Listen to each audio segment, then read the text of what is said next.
I thank you very much, Jos and Kurt, for the excellent opening that has been given to this workshop.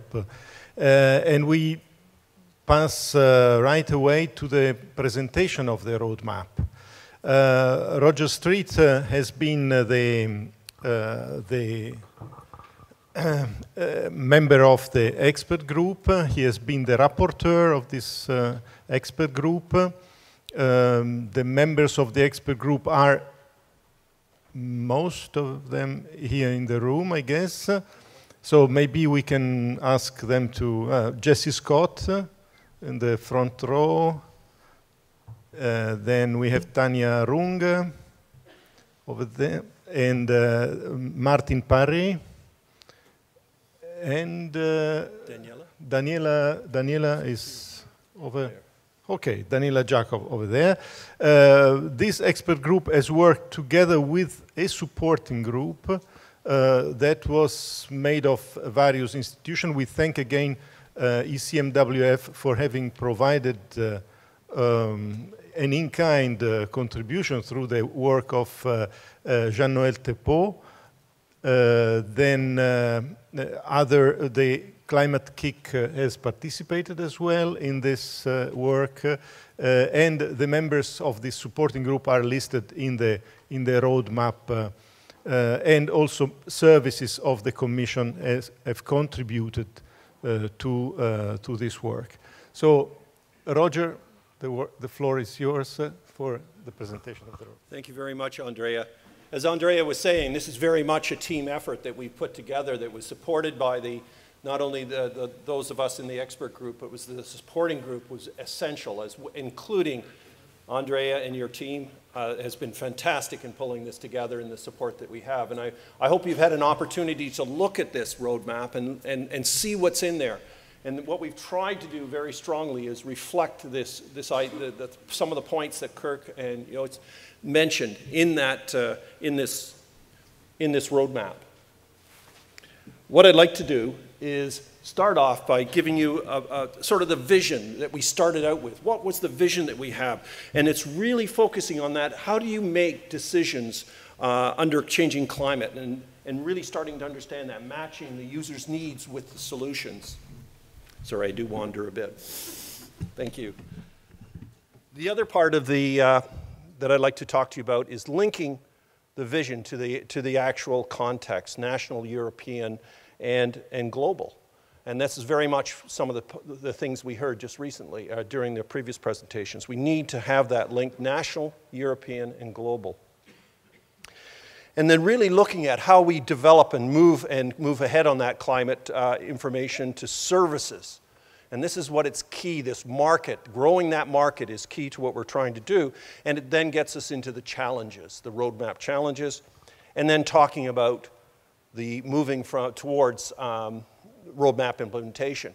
You'll notice in what I've done here is I've structured this around the agenda that you will have today.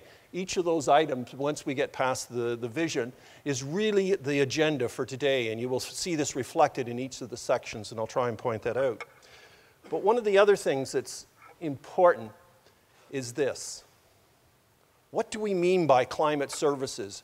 Climate services has many meanings to different people, and I've talked to people all over the world about climate services, and it is a little bit confusing for some people. And some people say, what is it? Is that like ecosystem services? And it's not really, and it's trying to get that idea of across what it is. And once you start to explain it, it says, oh, we do that. And they don't realize that they're doing climate services. So I'm not going to read this. This is but I just thought I'd put this forward. But it's really critical to understand this component of it. And that came up in the introduction as well. It's not just about adaptation. It's not just about mitigation, and not just about disaster risk management. But it's the climate services that we need to address all three of those. And all three of those in an integrative fashion. So it's understanding that scope, I think, is very important for you. What was the rationale? And the rationale and motivation for this roadmap was very much part of the discussions that we had a year ago. It came out of there. They wanted, the Commission sees this as a flagship initiative. that requires investments within Horizon 2020.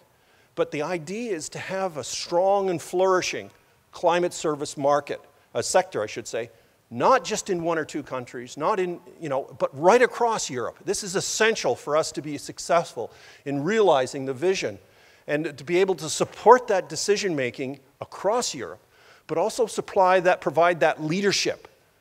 It's very key that we see Europe as playing a leadership role in this, and we have that potential. But one of the reasons we want to do this is that we want Europe to be resilient and sustainable in the context of climate change. That's a very important point. It's about doing that. But also, we can see, and everyone that looks at this, and I've had discussions with people all around the world, it's that potential to deriving economic and social benefits from investments in data, investments in research and innovation. There is that potential. And if we don't take that, we'll lose it. We'll lose it very quickly. So I think it's important for Europe to move in that direction. But what we wanted to do is as was said earlier, and Kirk, I think, brought this up very well, was the investment by a number of actors. It's not just Horizon 2020, and we all sit back and wait for the calls, and yeah, they're coming out. It has to be investment by everybody. It has to be an investment at the European level, member states, but also the private sector. We'll have to invest in this, and you'll see this as we go along. And if you refer to this point here, this is really the next session after this is looking at decision-making under a changing climate. And the whole roadmap is we had a lot of discussions in the expert group about this, and we really pushed this idea forward, is that we wanted to enable a range of decision makers, not just 3 or 4 people here and a couple people over there, we wanted that range of decision makers to make informed decisions. And if you start thinking about that, is that this cannot be just 1 or 2 bodies, maybe even 1 or 2 bodies in one country doing this in their own country. It has to be broad-based. And this is why we want a more systematic approach to risk and response management. This is what it's all about. You notice I haven't started talking about the supply yet. I'm talking about the demand, and this is very central. But that demand is relatively unknown. You talk to people, and you hear little bits and pieces over here, and as I said, as I go around, I find out that people are using it. They just didn't know it was climate services they were using. And it's very fragmented, and it's unknown. And it's really less than is required if we want to realize those benefits. If we want to realize those 2 key benefits that we talked about, it's less. That demand is less than that is required. And there's a large potential that is untapped. Untapped here within Europe, and in part within Europe, different countries across Europe, but internationally. I think it's very much untapped if we want to get on and develop that. And one of the reasons for that is that the community and infrastructure that is needed to support adaptations, climate services, I should say, is insufficient. It's really insufficient. And most of it is supply-driven. Most of that is supply-driven, and to some degree, user-informed. We all have people that are going out talking to users and trying to understand what they need. And we have to move this to a user-driven and science-informed perspective. The science is critical, but it has to be driven by the users. The demand has to come from those users. And I talk to colleagues of mine that are into marketing, and I really talk to them, and they say, yeah? What's new about that? That's what they've been doing for years. You want to develop a product and a service, you develop demand for it. You don't develop the supply. But the other part that I think that is critical here when we were looking at this is that there's a need for a strong public and private sector on climate services. This is very critical to delivering it. And they have to be collaborating to realize the vision. There has to be that collaboration going on. If it's only public or it's only private, it's not going to work. They have to be working together, and they have to be there. And nurturing an emerging business sector and a supported climate service community. And I think these are key elements that we're trying to get across with this roadmap. But I think there are existing initiatives, and this figure is right out of the roadmap. You should have seen that. And there are existing things going on within Europe and internationally. And we have to be able to, supporting and working with these initiatives is key. It's vital to what we want to do. And these are such things as, enhancing the value of the Copernicus Climate Change Service, the C3S, but also national climate services and the private sector contributions. So how do we see this? How is this going to work within this image of what we have of the climate services, the schematic that talks about the relationships? And it's quite interesting when you start to see what's going on, and how do we bring this together? And this is one of the things the roadmap was trying to do. But it's also very much at the international level, it's also contributing and benefiting from the global framework for climate services that's within the UN and supported and led by WMO. One aspect that we tried to do, very much so, because we thought it was important, was to understand what the users wanted. Get an understanding of that user, stakeholder, whatever way you want to call it. But we went beyond just the users. We looked at all the stakeholders that were involved in the delivery of climate services, the research community, the providers, and a number of other things. We had the advantage of being able to we're able to take advantage of a public online stakeholder consultation based on the Horizon 2020 Societal Challenge 5 Advisory Group report. And you can see the range of stakeholders that were looked at. Academia, 31%. But we also had industry associations and non-governmental organizations, as well as the other organizations, the JPIs, ARNets, FP7, et cetera. That was one group that we went out to. And we learned some things, which I'll talk about in a minute. But the other thing we did is we did a focused user-oriented survey to support the work of the expert group. Some of those people are here today, and you'll hear from them as we go along. Others couldn't be here today. But these are actual and potential end users, but also these boundary layer organizations, these intermediaries, and they're what I often call purveyors. They're taking that information and purveying, and adding value to it and moving it on. So they're receiving and developing and moving that on. But what were some of the perspectives that we heard when we talked to these users, these stakeholders, I should say? And I've tried to highlight some of these in this slide. Drivers or reasons encouraging the use of climate services. What are those? What are they? And from their perspective, economic benefits was very high on the level, the cost savings. How do we use climate services to realize the adaptation and resilience dividend that's actually out there? How do we do that? How can we do that? And they thought that this was very important. Corporate social responsibility came up high in their driver, and that policy push. So it's how do you work your climate services so it's meeting all of their drivers and taking advantage of those. But the other thing we heard from them, there are constraints in using climate services. And those that have been involved in this, I would be surprised if any of these are a surprise to you. Difficulty in integrating that is available within their decision logic and framing. And I think that's something to keep in mind. It's understanding their decision logic and framing, the different time frames that they have. They're making decisions with specific time frames. A lot of those are very short term. I talked to a number of users and they say to me, I have 5 to 10 minutes to make a decision. And I have to make it in the next week. If I don't have the information in that time, I have to use what's available. So how can we ensure that we have things that those people can use? The difficulty translating the implications into economic and monetary terms is another constraint.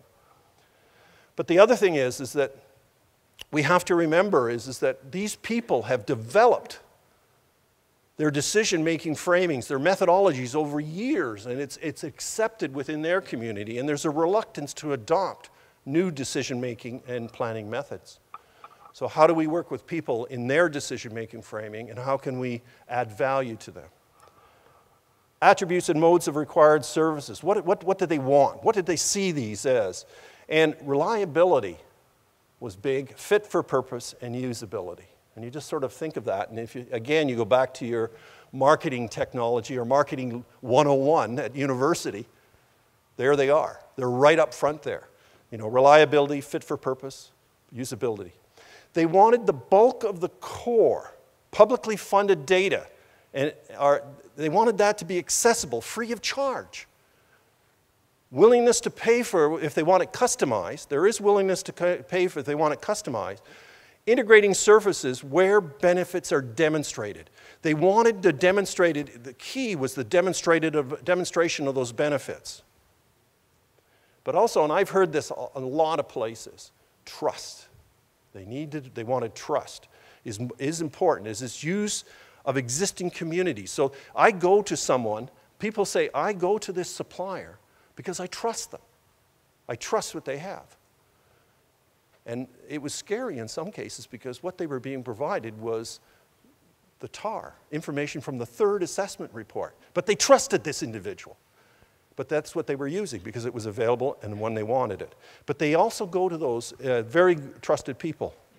What are some of the things that they saw were their priorities? And again, none of these should be a surprise to us, but they reaffirmed what we were hearing.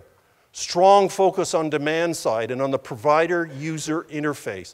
They felt that that was essential in the roadmap. They wanted that strong focus on the demand side. Multidisciplinary approach and innovation. They wanted prioritizing research efforts and co-design, co-delivery of innovation, fit-for-purpose services. And as we heard in the introductory talks, integrating climate information with multiple data sources.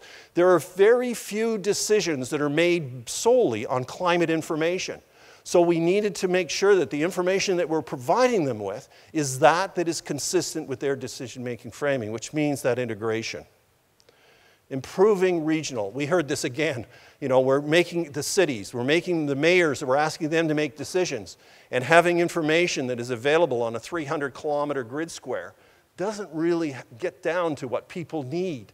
And so we have to think of how can we do that. So we have to improve our modeling capabilities and capacity to provide that information on a regional and sectoral-based assessments. Building capacity of the community. And that communities of practice are very interesting ways of doing this and supporting the innovations around these. And I think this is something we're going to have to do, and you'll see this in the roadmap. We've strongly focused on building capacities of the users, but also building those capacities of people that work at the interface. Quality control, again, if you go back to what their requirements were, quality control, standards, certification, reinforcing that relationship and trust was also something that they wanted to look at. So we had all this information, and in the experts group we thought about this and talked about it over a number of meetings and telephone calls, etc. And we thought about what we needed to do. And we put together 3 challenges. And those are the 3 challenges that are there. But they are consistent with that vision and the key messages. We spent a lot of time thinking about that. And what we're trying to do is providing the evidence, knowledge, and innovation that would identify and deliver opportunities, again, key for fueling market growth. We have a viable climate market within Europe, and what do we have? We have those 2 benefits that we wanted to do there. Everything, all of these challenges, every one of them starts with beginning to understand users' needs, but first of all, who the users are, and capabilities, and then bridging these with today's capabilities and tomorrow's possibilities with respect to the science. This is a key thing that we tried to do. Every one of those challenges and every one of the specific actions, you'll notice, start with that perspective.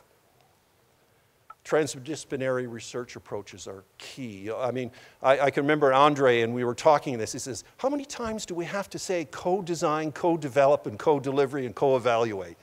Many times, and oh yes, I forgot, I've already said it 10 times in this particular challenge. But it's because it's key, and that is very key. And it's key also, if you want to build a market, can you demonstrate the added value of using climate services? How can we demonstrate that? Because we don't want to continually be pushing this onto the users. We want them to be pulling. We want to increase that pull, and the best way to do that is to show the added value and demonstrate that. It will be key throughout all of this. And critical aspect is to really identify those early wins in mature sectors. So can we use that as a way of fueling the growth of the market by looking at those early wins in mature sectors? but we will have to have some focus on some very challenging areas that are critical to us, critical to realizing the benefits. So we'll have to focus on those less mature sectors and areas.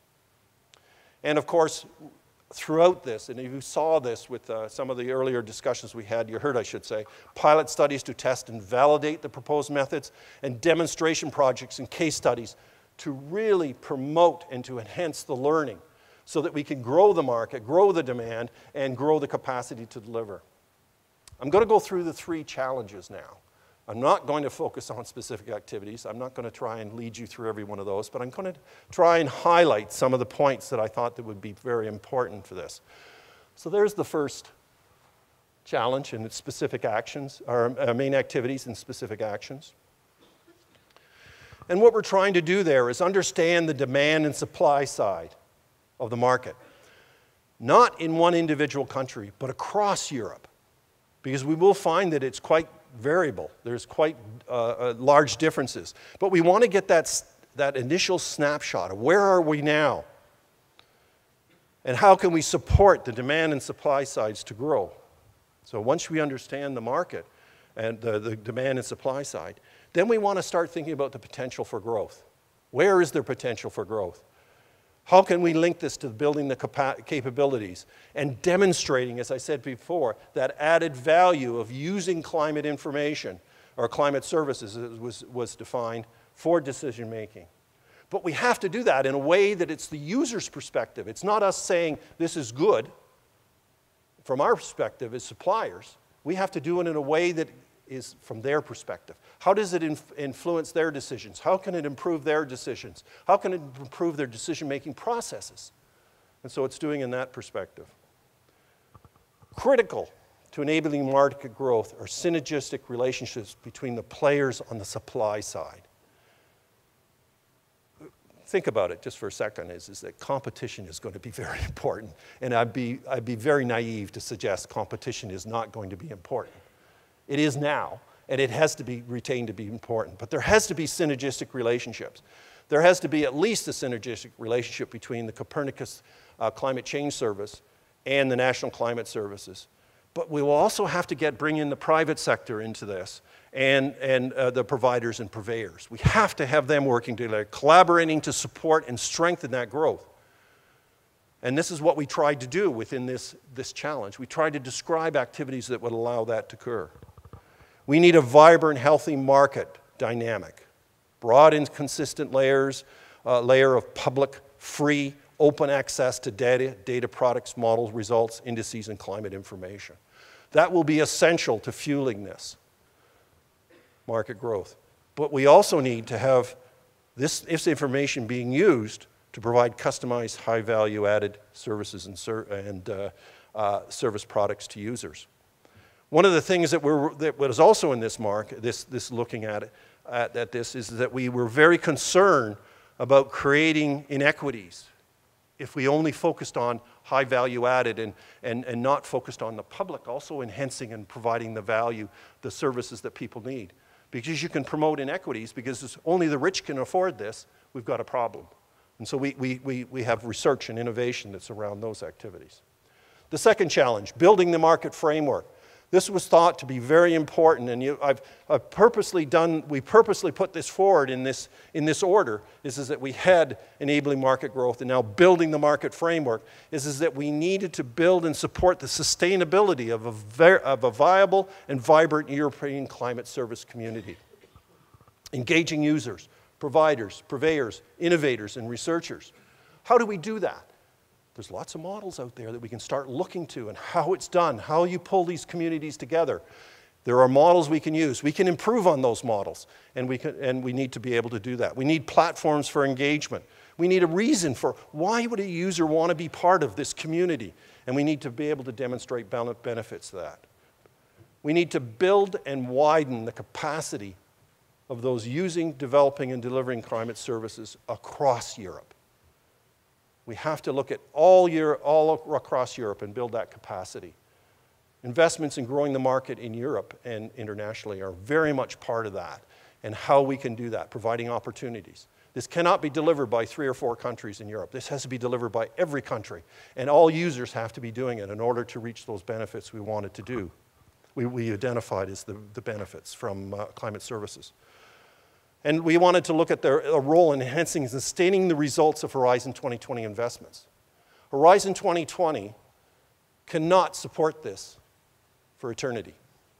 We have to have this becoming self-sustaining and moving on beyond that. Working with the various, the Copernicus Climate Change Service and National Climate Service and the private sectors and users to make this sustainable. It's a great investment, a great opportunity. We all invest in this, and on 2020 we all shut down? No. We've got to keep going. And how do you do that? How can you do that? What's the governance structures and those types of things are what we talked about. We have to collaborate internationally. This is not, there's investments going on, and we have to be able to do, to take advantage of those and contribute to what's going on internationally. But also, what is important is the computing and IT infrastructure that can support the market and its growth. That will be essential. If we're going after co-design, co-development, co-delivery, and co-evaluation of climate services, they have to be able to access this information and to address a number of the big data issues that are all going to be part of climate services. And we have to be able to look at that. So we need that computing and IT infrastructure. But we need to build that trust across the community as well, and able to evaluate and demonstrate that credibility and ensure quality of services. And you need the computing and IT infrastructure as well as the community to deliver on this. The third challenge is really enhancing the quality and relevance of that climate services. And again, and Andre, I apologize, I'm about to use co-design, co-develop again, but I think that this is what we have to do, is we have to engage the users, providers and purveyors, and researchers in this process of identifying the improvements and innovations needed to better inform decisions, the decision-making processes and the decisions themselves.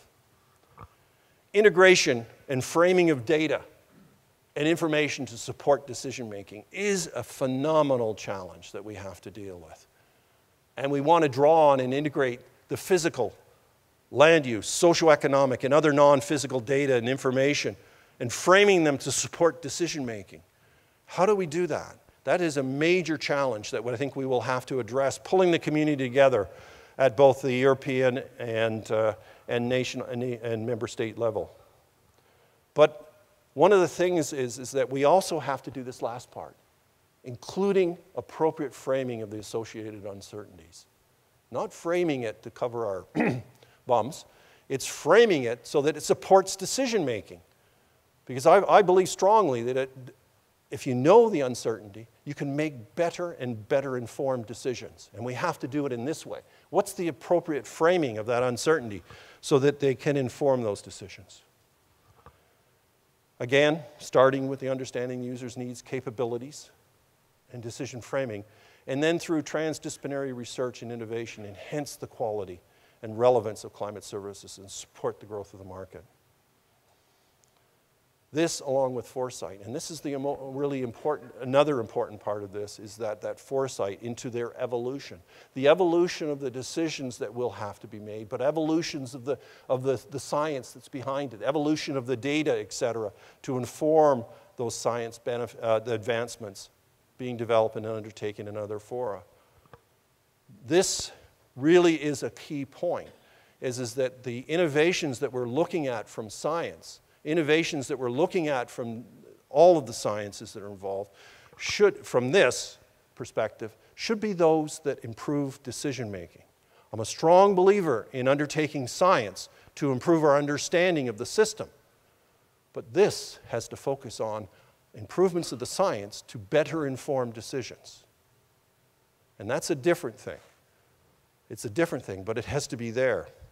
And these should be used to identify priorities for further development investments in the science that are needed to improve climate services. One of the other factors is that we really have to look at investments that promote and support a transdisciplinary approach to trigger the innovations.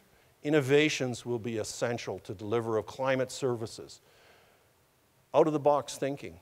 Some of the thinking that we have is we've always done it this way. I mean, I've talked to users, and they've come to me, and I ask them, well, why are you doing it this way? I'm not questioning it. I just want to know why. And they said, that's because the information we have available requires us to use this method of making decisions. Would you do the decisions differently? Oh, yeah, if we had data like this. Well, we can give you data like that, information like that. But it's never been presented to them in that way. So we have to think about that. Think in those innovations, go outside the box in terms of making the services more fit for purpose and cutting-edge services and decision-making solutions. Towards roadmap implementation, what we're really looking at in terms of the benefits here is we're really trying to look at that adding the value to existing investments in these various programs that we're already investing in. Copernicus, GEMS, GEOS, and Climate Adapt. How can we enhance the quality of our investments in those areas and support the development of national climate services and grow and mature the associated business sectors? That's what we're trying to do. That's what this implementation is trying to do. And its focus is on that solution-oriented investments within Horizon 2020, acting as a bridge that we want between the users and the science. For 2016 and 17, the focus on climate services is definitely there. You can see that in the investments that are being made. But that's also along with the decarbonization pathways for reaching targets for 2050 and later, but also the targets that we've now heard about for 2030. Sorry, I wrote this before I heard that talk done, that we had targets for 2030. So this is what we really want to do, is focus on those solution-oriented investments. So what we decided when we were looking at this is that we decided we use 3 time frames. 3 time frames for delivery of the market. The first is in the short term, 2015 to 2017. The medium term, 2017 to 2020. But also we recognized that investments had to be made to but facilitate the benefits from the investments resulting from the roadmap to go beyond 2020. There's some foundational activities that contribute to growing the market, and those that will establish the basis for those activities needed to sustain and continue the growth. So there are those foundations activities that are there that need to be supported in the short term. We've also got activities identified as long term. Building the capacities and viability of that European climate service community to deliver those benefits are paramount. So we've got the longer term, we see the longer term out there, but we need some initial investments that are going on that will create that market and allow it to develop and grow to that point that it can deliver the long-term benefits. And again, it's working with the original investments and across the community. What have we done? There's been the call for ideas. The European Commission has done that call for ideas for demonstration, pilot and demonstration projects, user-driven demonstration projects that will enable climate-smart decisions. And then we've now got those in, and we'll hopefully hear the results of those very soon. Again, the emphasis on co-design, co-delivery, and co-evaluation, focusing on mature areas, early demonstrable wins. Engaging multiple actors is going to be key for this, that can support that growth of the market and address the 3 challenges. Potential actors, you go through that, you can see the potential actors that we've identified, and those potential actors are shown in here.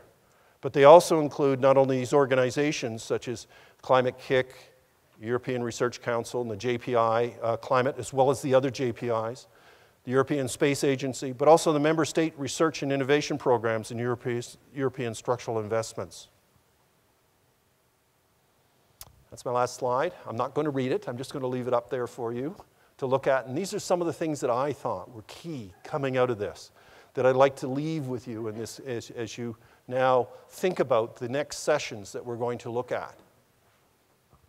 Thank you very much.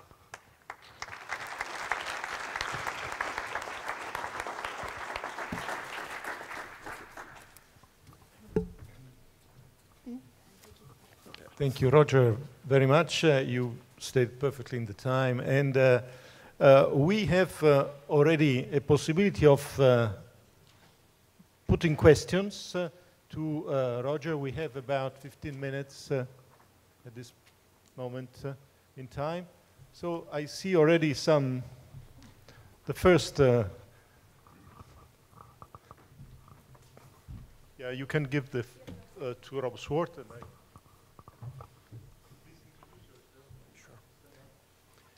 Good morning. Thanks for interesting presentations. My name is Antoine Rothy. I'm a climate advisor for SNCF railway companies. And from a user's perspective, I have two questions. How do you see the evolution of the financing decision preparation process being associated with new climate services? Because you support decisions which are investment decisions.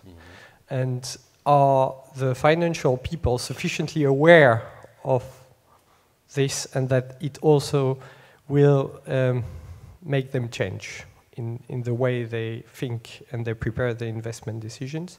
And second question is, how do you see the association with different research initiatives in transport, in agriculture, if there are, and how do you link with the user sectors? Very good questions in terms of, and this is part of this idea of trying to build on what already exists. I know that there's a lot of discussions, for example, going in within the UNEP financial initiatives, I think it's called, DFI. There's an activity going on there where they're trying to pull together the financial community to understand how they could better use climate services, and I think we need to link with them. But the financial institutions are ones that we also looked at in terms of getting input from the users to what they wanted and how we could better engage with them. So the way we deal with that is we need to better engage with them and continue those engagements.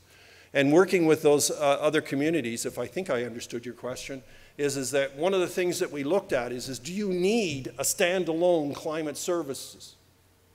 Or do you need to integrate that within services that are already being provided, such as in agriculture, where you have your extension services? And so should it be better integrated in that? Does it go better in with Climate Adapt that's looking at the provision of information so they already have an existing community? So those are better integration, I think, is something we need to do. Hopefully that helps. Thank you, Roger, for your clear presentation. My name is Rob Zwart from the Netherlands, and I'm involved in JPI Climate and one of the pre-operational Copernicus projects related to this issue. Actually, I have also two questions. One is about the scope of climate services. Actually, I'm still a little bit confused about mitigation. Both Jos Delbeke and yourself have suggested that climate services would also relate to mitigation. Jos also mentioned MRV, monitoring, reporting, and verification. And I think both mitigation and MRV are basically about greenhouse gas emissions, how to reduce them, how to measure that. And that's actually a completely different type of community working on that compared to the community now working on the roadmap. So how will climate services deal with mitigation? Second question is about the linkages between the European efforts on climate services and the national ones. There's a very important difference in capabilities between different member states. Is it also one of the ideas actually to diversify a little bit between the different member states? Different member states probably have different types, different demands as compared to other member states. Is that, and I don't find that actually when reading the roadmap.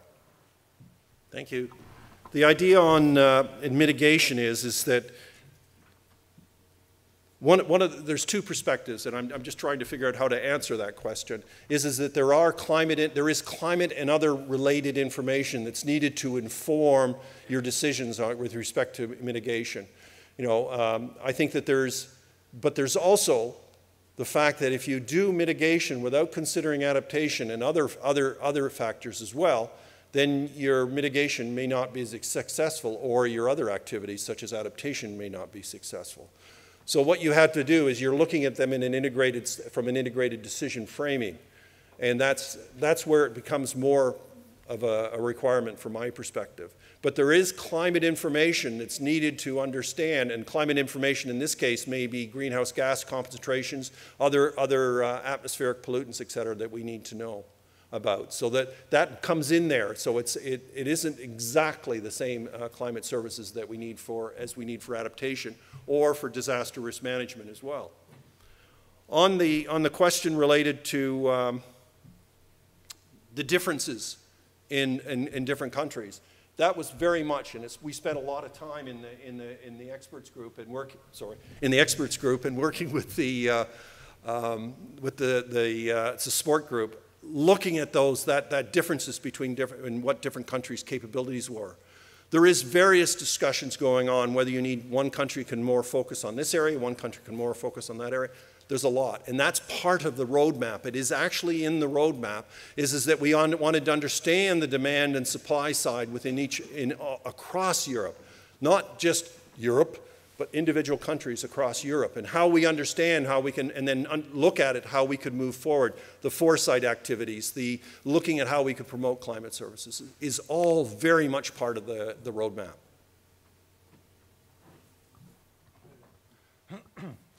I'm Harry Laus-Lucas from the Climate Kick. I co-chair the Adaptation Services platform.